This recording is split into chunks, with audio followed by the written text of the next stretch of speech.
cu stângul. De revăzut, bineînțeles, faza. Aveau dreptate să ceară offside. Da, e offside mare, offside clar la Andrei Ivan, care reușește să marcheze. Deschide scorul Universitatea Craiova. Stai, e regula. A jucat mingea, a încercat să joace mingea, deci nu e offside, da, corect. A atins mingea. E noua regulă. Știi cum e? Nu e nicio nouă regulă. Regula asta e de vreo 5-6 ani. Da, e regula cu... Îi dăm picior. Da, cu câmpanul. Îl șterge pe apărătoare cumva. Dar probabil s-a și auzit, pentru că se și aud astfel de contacte, fiind fără spectatori.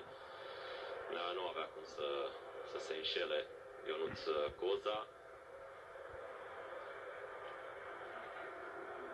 Iar Andrei Ivan, cel care se pregătește să execute.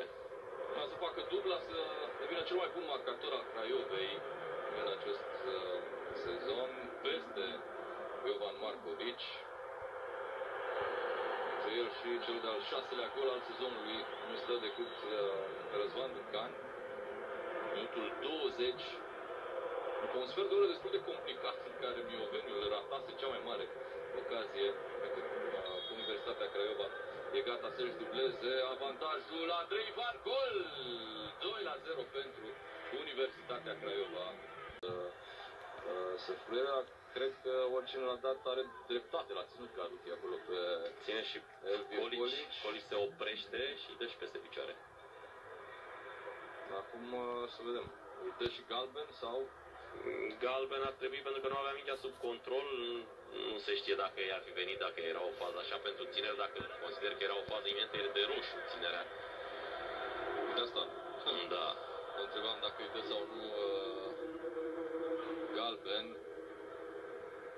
Andrei Ivan are ceva presiune acum la 2-2. Galben, da. Consideră că nu avea mingea sub control Elvir Colici.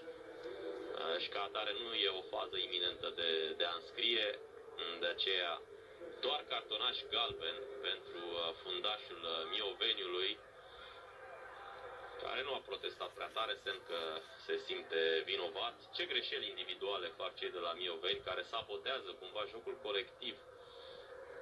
Excelent. Andrei Ivan, Paul Pap în tribună.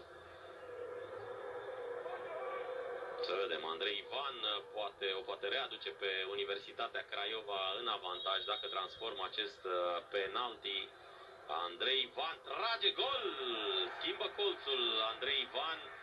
Ducan a crezut că va executa în același loc, a plecat un pic cam de vreme totuși portarul Mioveniului, iar Ivan schimbă colțul și face 3-2 hat-trick. Deci, pentru meci în acest sezon și se apropie de golgheterul campionatului Hefte. Jucătorul Farului are 9 goluri. Ce bun a fost controlul cu stângul al lui Andrei Ivan. Își face mingea perfect. Iată, își pune mingea pe dreptul, își deschide unghiul. Nu are nevoie să se forțeze prea mult să-și găsească poziția. Și trimite balonul pe lângă Ducan, care atinge foarte mult că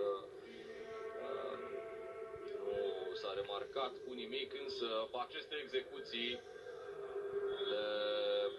execuții sunt ale lui. Îi priesc fazele de acest gen. S-a terminat meciul 5-2.